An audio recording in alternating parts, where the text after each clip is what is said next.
Welcome to another CHRO Conversation, hosted by the Center for Executive Succession at the Darla Moore School of Business. I'm your host, Anthony Nyberg, and today we are speaking with Alan May. Alan is the Executive Vice President and Chief People Officer for Hewlett Packard Enterprise. HPE has over 60,000 employees working to make the most powerful supercomputers in the world. Prior to joining HPE, Alan held roles as both the head of HR for commercial airplane business at Boeing, and before that, as the head of HR for the defense sector for Boeing.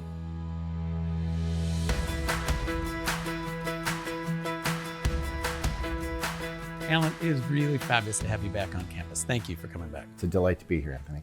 So I'd like to jump into talking about, people are referring to it as kind of ESG to get started, but really a broader stakeholder perspective. Is that a real thing? And if so, why does it matter? Well, particularly in HR, it is a real thing, and it's well beyond, the acronyms of ESG. If there's one observation I would have in that area, obviously a lot of us work on sustainability from an environmental perspective. We've worked on social matters. We work in diversity and inclusion. All of those are part of the traditional dimension within HR. Increasingly, though, companies are called to respond to what goes on in the world. And to make comments and to take a public position. And that pressure is coming internally as well as externally. So if you're a company like ours with 60,000 employees, everybody has a different point of view. But you just look at the headlines. Increasingly now, as an HR professional, I'm asked to be part of discussions about, do we go public on certain matters that are very public and that aren't necessarily, quote, pure business matters. So ESG as an aperture has expanded significantly. And how do we reconcile? So boards traditionally, particularly in the US, in fact, they are the representative shareholders. Mm-hmm. How do we somehow balance that now corporations may have bigger missions, or how do we get this balance right? I think progressive boards recognize that there are reputational opportunities and reputational risks in a lot of these areas. And they are increasingly quizzing management about how are we responding to a number of these issues, and are we building goodwill long-term.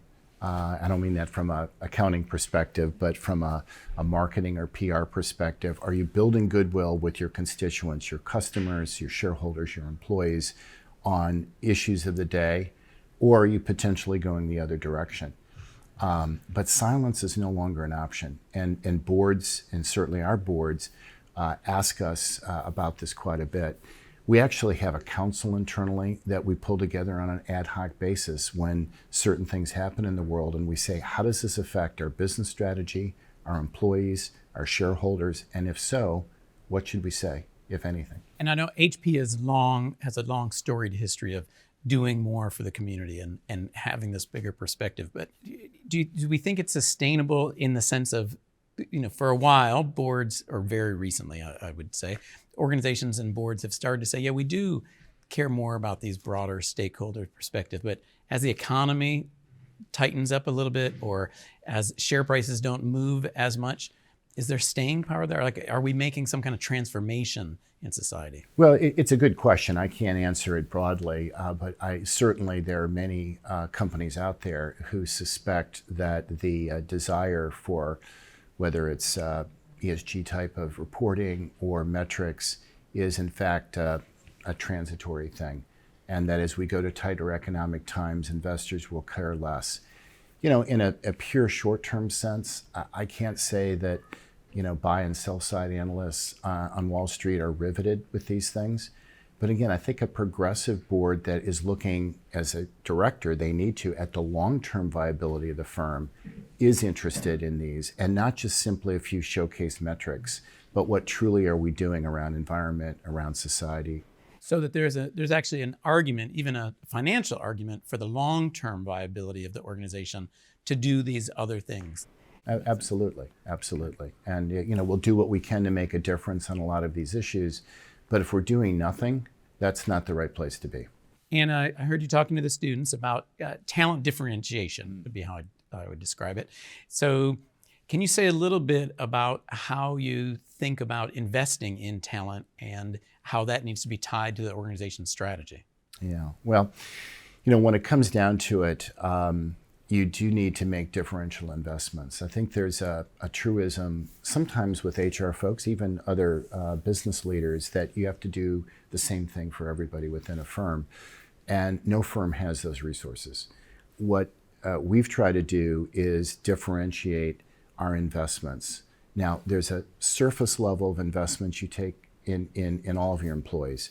A great place to work, a respectful culture, diversity and inclusion, these types of things are critical. But there are other areas where with limited resources, you have to identify what are the most strategic job families or pools of talent, and how should you disproportionately invest, and particularly around development. Yeah, of course, you maybe need to spend a little bit more for certain hot skills, if you will, but what are you doing to really retain this talent? And usually that means increasing their value as an individual and their professional value as an individual by giving them training, development, exposing them to the latest technologies, things like that. A lot of companies think about that formally. We think about it informally by just moving people. So we have very rapid movement of our talent in the organization to get them new skills. And you actually gave the example of the importance of HR leaders thinking about turnover in a differentiated sort of way of it having, maybe it's catching your attention from some critical roles compared to others. And do you tie everything into strategy that way? Not necessarily everything, but retention, or the flip side, turnover, is something that we focus on like all firms. But overall turnover data for a firm means nothing at this scale. What I want to know is, of those people that we say are our top performers, are they turning over greater or less than the norm? For women and people of color, are they turning over at a higher rate than the so-called majority male population? And if so, why? So those are some of the data that we really take a look at. We try to dissect it and to look at it a little bit more specifically. And then clearly in areas where we have critical skills, we can't afford having industry level or higher than industry level turnover, because that's our intellectual property going out the door. We've invested heavily in these individuals. They've obviously produced for us, and we don't want them going to the competition. So those are the things we look at. Now, I don't get super upset if in maybe a different function or a different area we have slightly higher turnover than the norm, because perhaps that area is one where you can replace those skills readily. And again, I don't mean to be a hard edge about this, but we have limited resources. We can't compete for every single skill in the same way. And one of the examples you were giving on competing for talent in a place with limited resources, where you can't just keep throwing money at people, and in an industry where there seem to be companies that can do that a lot. What are some of the creative things you've come up with to try to increase retention? Well, we actually do believe culture counts. Now, we've differentiated our model, and again, not to the detriment of other companies, but we're a career lifetime employer. I know that sounds like it's very old school, but you come to work for HPE, you're going to have multiple jobs, opportunities to do different things, and we want continuity. By the way, that's not a social value. That's the fact that most of our customers are very big companies that want continuity. They don't want people in and out. They don't want the latest technology of somebody who's then gone 6 months later and can't support the product. So that's key to our business strategy. It's not just a social value. So as we think about that, we've done a number of things. One I would point to, though, is in terms of culture, I can't throw massive amounts of equity at every new hire coming out of a top university. What I can do is provide them a 6-month leave if they, male or female, either adopt a child or have a child anywhere in the world. And we're going to guarantee their job for 3 months or 3 years part-time after that 6-month period of time. So it's our family benefit. We focus a lot about that whole self, and that's one piece of our culture to try to drive greater retention in that cohort. Now, I get a little criticism from employees that maybe are more my age that, I don't get that benefit because we're no longer of child rearing age. There's other things we do for that population. But that's an example where you disproportionately invest, but not necessarily on equity or dollars, but in culture and things that really have a meaning to our employees. That example there, 6 months off plus that's paid plus 3 years potentially of part-time. That sounds really expensive, but you're saying it's really actually a strong investment? Well, we think at the margin it helps us attract people. We know from a percentage standpoint that we have lower turnover with this population than our competitors by far. We certainly hear in our surveys that it's a reason that people stay, particularly if they want to have another child or another one after that. So we know that it's got some efficacy. And that becomes really worth it. The reduced turnover, because you were talking about continuity, from your strategic perspective, that's a strong and valuable move. Yes. In the short term, we can prove it. I don't have the data yet because this has only been around since 2018. But I think in the long term, it's going to have some cultural values where somebody 20 years from now say, I'm going to stay with this company thick or thin because I can't believe what they did for me when I had children. And so that's just one example. There's other things that we do, but it's building that affinity over time that I think hopefully will have some ability, not just to attract folks, but to motivate them. And now switching a little bit, but data related. Over the last 12 months, of course, large language models have really taken off and captured everybody's attention. Do you see this really transforming the HR function and then organizations in a really meaningful way? I think in a matter of time it will. And we're still in very early days. The irony within Hewlett Packard Enterprise is that's a huge business for us. We're one of the leading producers of the world of supercomputers. These large language models need to be trained and tuned and provide inferential logic on supercomputers, not on, kind of external public clouds. So it's been a great source of growth for us. And by the way, pressure on HR to hire these people. I would say internally, we've not had as many immediate applications. Where I think in HR, we're going to see the initial value is out of large platforms that HR shops buy. And I'll give one specific, this is not a plug, but Workday, for example, is investing heavily in some of this utility. And as they go through it, I think hopefully it's going to provide us a lot of insights that we can provide our employees and our leaders as we go forward. The one concern I have is that I believe there'll be some organizations that think, well, this is purely a productivity play. I can put in various forms of AI and I can eliminate lots of HR jobs. And I think they're going to be maybe short-term feeling beneficial. In the long term, I don't think that is going to be very good for the firm because AI is not about productivity as much as it's about value created through insights. So this is really, you're seeing it as an opportunity for augmenting the roles that employees have rather than replacing them. Exactly. And in our own case, we'll have people now who are literally answering phones or computer inquiries or on chatbot monitoring that, who will be relieved from a lot of the, if you will, the transactional parts of HR, but they can move up the stack. So if we have good AI tools, we can, for example, determine perhaps there's an employee that's struggling, they're getting poor performance ratings, they're early in their career. Why don't we reach out to both the employee and the leader and try to improve the performance, improve the retention, rather than waiting to potentially a question from a supervisor of, how do I terminate this person? So that's a whole different interaction that we have with the people leader, as we call them, that we think is a lot more value added than answering the phone and saying, yeah, well, have you documented this? And here's the law in whatever country, and here's how you do it. That's not very fun work. Oh, it actually sounds, it's comforting to hear that the doomsayers maybe are not going to be right about elimination of things, but it might actually make all of our jobs a little more meaningful to some extent. Hopefully it will. Look, the reality is going to be a little of both. There's some big productivity gains that are possible, but that's, to me, not even the beginning of the story. And you'd already talked a little bit about culture and the importance of culture. we seem to hear boards paying more attention to it, at least over the last 5 or 10 years or so. Does it matter? Does it really matter from an organization? Is it a real thing? Well, it's funny you mentioned that. I'd like to be able to test that more empirically against hard data in terms of shareholder value creation.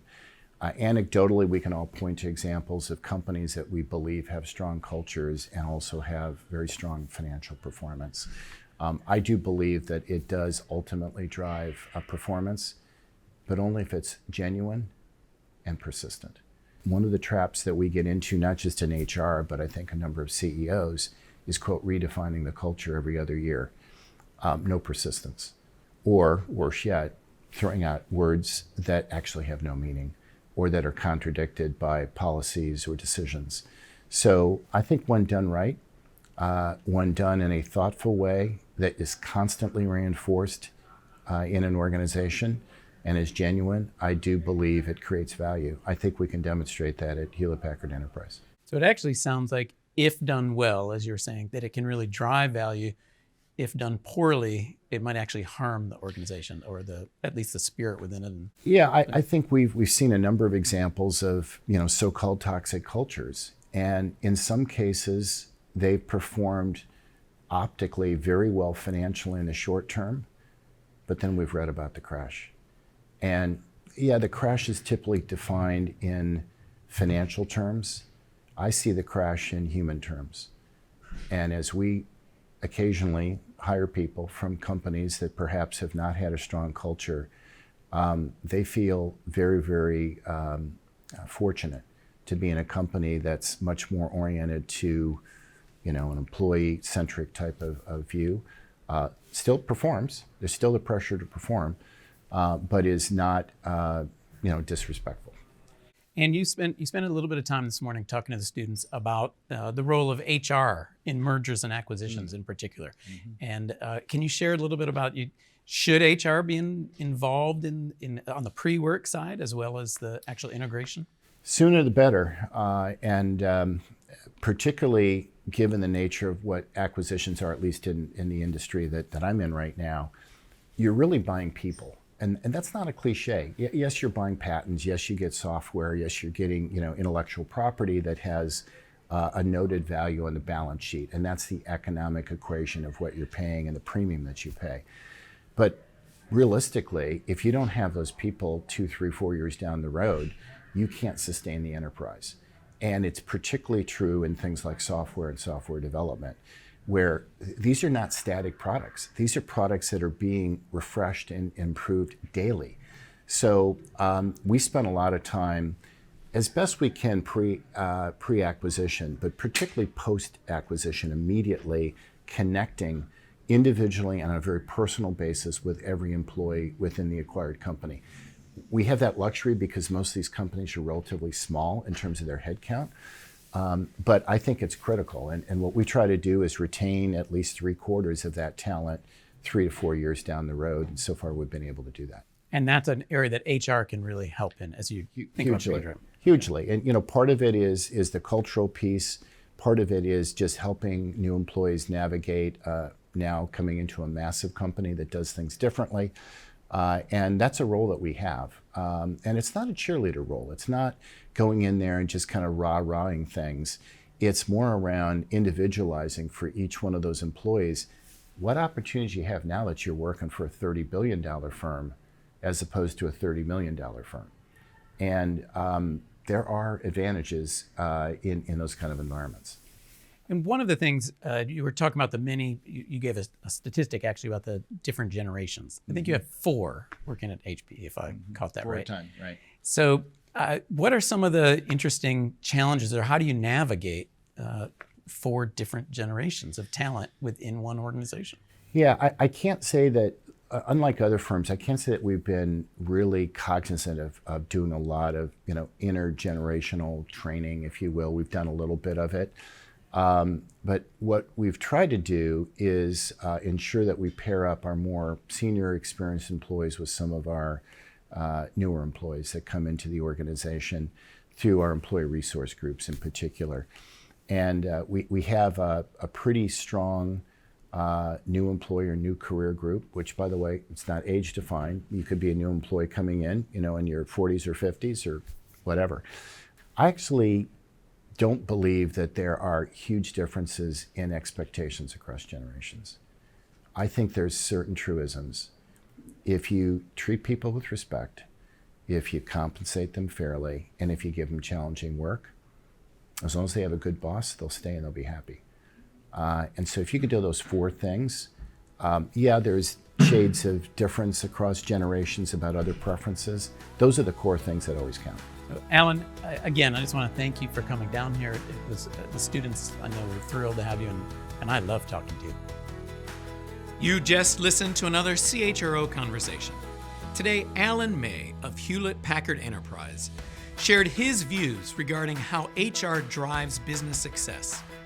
He also discussed the importance of ensuring a strong corporate culture that reflects the company's true values. On behalf of all of us who are associated with the Master of Human Resources program and the Center for Executive Succession here at the University of South Carolina, thank you for joining us.